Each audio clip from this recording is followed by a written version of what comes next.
सर्वविस्वन्यस्तपादपद्मायते वामहस्तालोलवेदशास्त्रायते ज्ञानसूर्यायते दत्तरूपायते श्रीवेणुगोपालकृष्णाय वन्दनम्।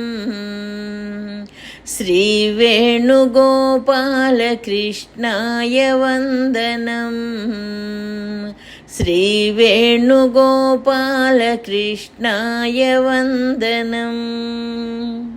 శ్రీ దత్తస్వామి వారి దివ్య సందేశము. నాయకుడి కర్తవ్యమేమి? నాయకుడు తన ప్రజల యొక్క శ్రేయస్సును కోరి సదా శ్రమించవలయును. కానీ ఈరోజు నాయకులు ప్రజల గురించి చింతించక తాము ధనమును సంపాదించి తమ ఆత్మోద్ధరణమునకు, తమ కుటుంబ సభ్యుల అభివృద్ధికి ప్రయత్నిస్తున్నారు. కానీ రాధ అటువంటి నాయకురాలు కాదు. ఏ స్త్రీ కూడా తనకు ప్రియమైన వానిని ఇతర స్త్రీలు పంచుకొనుటకు ఒప్పుకొనదు. కానీ రాధ కృష్ణునిపై తన ప్రేమ ఇతర గోపికలకు పంచిడిది. అట్లు వారు ఉద్ధరింపబడుట కోరెను. ఆమె యొక్క త్యాగభావముతో కూడిన మధుర ప్రేమ చేతనే కృష్ణుడు రాధాలోలుడైనాడు. రాధను గురించిన ఈ విషయము ఈనాటి వరకును ఎవ్వరికీ తెలియదు. ఇతర గోపికలు కృష్ణుడు ప్రేమించుచుండగా రాధ అలిగి కూర్చున్నట్లు వర్ణింతురు. కానీ ఇది పూర్తిగా అసత్యము. సామాన్య స్త్రీ స్వభావమును రాధపై రుద్దినారు. దత్తుడే కృష్ణుడు, రాధయే అనఘ. ఈ అనఘాష్టమి పుణ్యదినమున ఈ సత్యమైన అనఘాతత్వమును దత్తుడగు నేను బయటపెట్టుచున్నాను. ఈ విధముగానే శంకరులు పరమాత్మ నుండి జ్ఞాన సంపదను పొందినారు. కానీ ఆయన ఏమి చేసెను? శంకరులు భారతదేశమంతయు కాలినడకతో సంచరించి గ్రామ గ్రామమునకు పోయి ఆ జ్ఞానమును ఇతరులకు బోధించి వారి అజ్ఞానమును తొలగించెను. కావున ఆయన దైవము నుండి పొందిన జ్ఞానమును తన ఆత్మోద్ధరణమున కొరకు ఇంటిలో కూర్చునలేదు. ఆయన తన యొక్క ఉద్ధరణము గురించి చింతించలేదు. ఆయన జీవితమంతయు జ్ఞాన బోధలతోనే గడిచిపోయెను. పరులను ఉద్ధరించు జ్ఞానములోనే ఆయన జీవితమంతయు గడిపెను. నేను దేవుడనే, మీరును దేవుడే అని తాను పొందినది ఇతరులు పొందినట్లుగా భావించినాడు. కావున సేవ ఎప్పుడూ ఇతరుల కొరకే ఉండవలెను, నీ ఆత్మోద్ధరణకు కారాదు. నీవు ఇతరులను ఉద్ధరించుటకు ప్రయత్నించినచో నీవు స్వామిచే ఉద్ధరించబడదువు. ఇతరులు ఉద్ధరించబడినను ఉద్ధరించబడకపోయినను ఫలమును గురించి నీకు అనవసరము.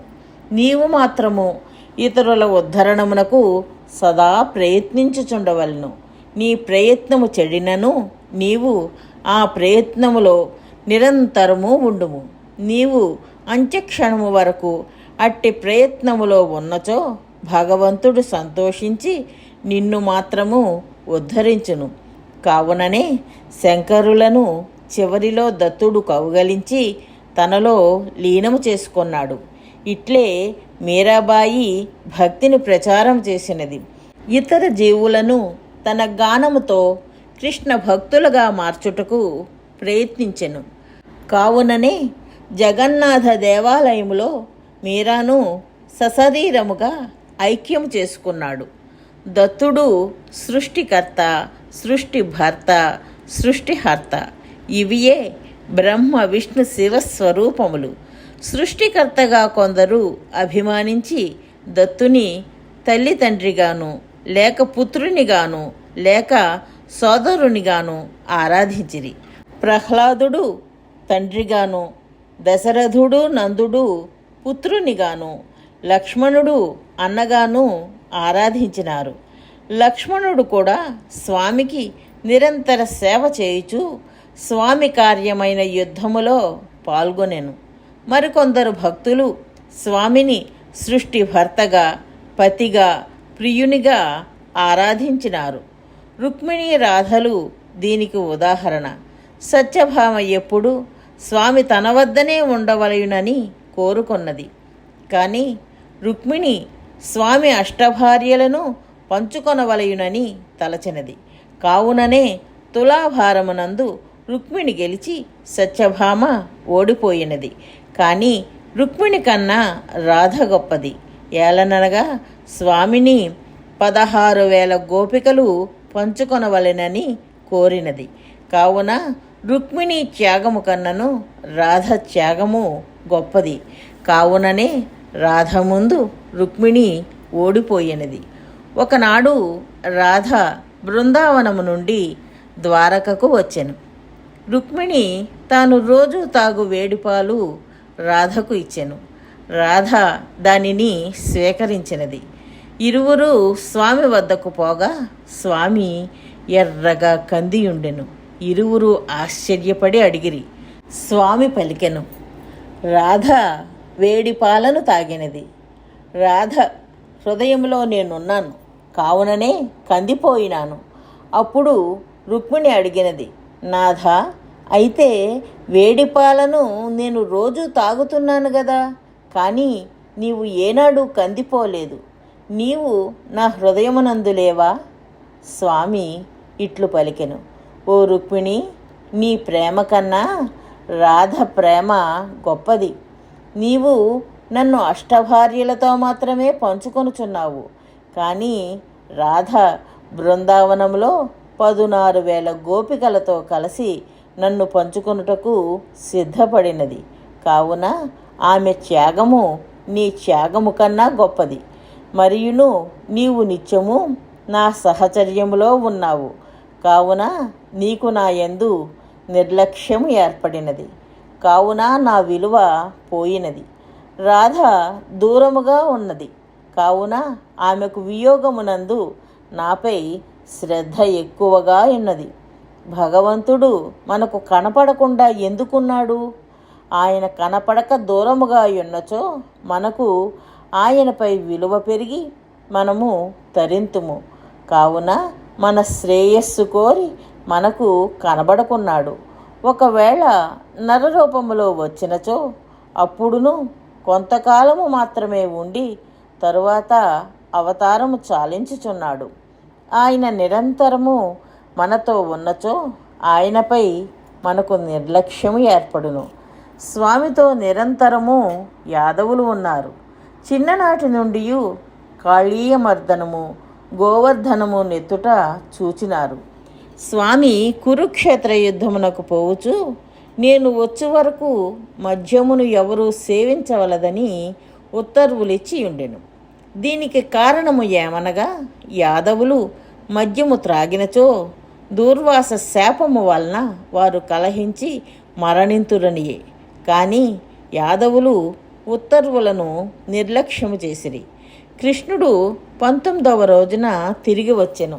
కానీ అప్పటికే యాదవులు మద్యము సేవించి కొట్టుకొని చంపుకొనిరి.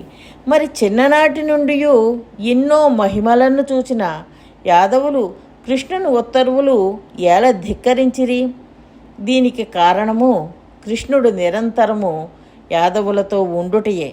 నిరంతర సాన్నిధ్యము, సహచర్యము యాదవుల దృష్టిలో కృష్ణుని విలువ పోగొట్టినది.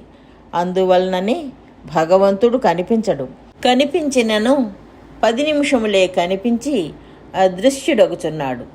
ఎందుకనగా తనపై విలువను నిలుపుకొనుటకే. కావున త్యాగముతో కూడిన సేవ కలిగి జపము, ధ్యానము, భజన చేయుచున్నచో అవి సార్థకములగును. ఇవి అనియు శరీర అవయవములైనచో త్యాగముతో కూడినచో సార్థకము. ప్రాణమున్ననే శరీర అవయవములకు విలువయున్నది. ఎంత గొప్పవాడైనను మరణించిన తరువాత వాని నేత్రములు కత్తిచే పెకిలింపబడుచున్నవి. అది పుణ్యకర్మ అగుచున్నది. నేత్రదానమున కత్తితో పెకిలించుట పాపమొగటలేదు. ఎందులకు? ప్రాణము పోయినది కాన శరీరమునకు విలువ లేదు. కానీ అదే కన్నులు ఒక క్రూరమైన జంతువుకు పెకిలించినచో అది మహాపాపము అగుచున్నది. ఎందులకు? ప్రాణమున్నది కాన కండ్లకు శరీరమునకు విలువయున్నది. హనుమంతుడు రామనామ జపము చేసెను, రామ భజన చేసెను, రామ ధ్యానము చేసెను. కానీ ఎప్పుడు? రాముని కార్యము ముగిసిన తర్వాత. వారధి నిర్మాణము కొరకు రాముడు కూర్చుని ఉండగా, లేక రామరావణ యుద్ధ సమయములో భజనలు చేయలేదు, రామకార్యములో పాల్గొనెను. యుద్ధము ముగిసిన తర్వాత రాముడు సింహాసనారూఢుడైన తర్వాత రామపాద సేవ చేయుచు అప్పుడును వ్యక్తిగతముగాను సేవను విడనాడలేదు, సేవ చేయుచూనే ఉండెను. రాముడు తన శరీరమును విడిచిన తర్వాత ఆయన పాదసేవ లభించనందున, ఆయన కార్యములో పాల్గొనుటకు అవకాశము లేనందున కదలీవనములో ఉండి ఆయన భజన రామనామ జపము చేసెను. అంతేకాక దత్తుడు ఎప్పుడెప్పుడు అవతరించుచున్నాడో అప్పుడప్పుడు ఆయన సేవకునిగా అవతరించెను. కృష్ణావతారములో ఆయన తన అంశతో భీమునిగా జన్మించెను. కావున ఓ దత్తభక్తులారా, స్వామి జ్ఞానమును భక్తిని ప్రచారము చేయుటకు వచ్చినారు.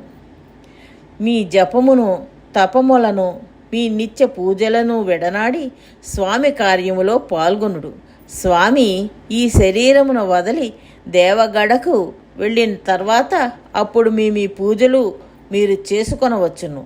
స్వామి కార్యార్థియై వచ్చియుండగా స్వామి కార్యమున పాల్గొనక మీ సాధనల యొక్క అవసరమేలా? ఇదియే అనఘాష్టమి నాటి స్వామి సందేశము. శ్రీకృష్ణ భగవానుడు 6 నిమిషముల పాటు కారాగారములో ఉండెను గదా. అంటే శ్రీకృష్ణుడు కారాగారములో జన్మించి 6 నిమిషముల పాటు కారాగారములో ఉన్నారు గదా. దీనికి కారణము శ్రీదత్త భగవానుడు ఇలా వచించినారు. రామావతారములో అరణ్యవాసములో భరతుడు వచ్చి శ్రీరామునికి దశరథుని మరణవార్త విన్నవించి రాజ్యమును స్వీకరించవలసినదిగా ప్రార్థన చేసిన సందర్భములో జాబాలి మహర్షి శ్రీరామునకు రాజ్య స్వీకారము చేయమని బోధించినాడు. అప్పుడు శ్రీరాముడు జాబాలికి జ్ఞానోదయము కలిగించటం, జాబాలి తన అజ్ఞానాన్ని తొలగించుకుని శ్రీరామునికి దాసోహమనటం జరిగినది. కానీ రావణాసురుని విషయములో శ్రీరాముడు ఇట్టి జ్ఞానోపదేశము చేయలేదు, సంహరించినాడు. ఆ తర్వాత కాలభైరవుల వారి సమక్షంలో రావణాసురుడు ఈ విషయమై ఫిర్యాదు చేయగా అప్పటి రామావతారము చాలించిన శ్రీదత్తుడే ముద్దాయిగా నిలబడవలసి వచ్చినది. జాబాలి బ్రాహ్మణుడైతే తాను బ్రాహ్మణుడనే గదా. జాబాలి తపస్సంపన్నుడైతే తాను తపస్సంపన్నుడనే కదా. కనుక జాబాలి విషయంలో ఒక న్యాయము, తన విషయములో మరొక న్యాయము ఉండరాదు గదా.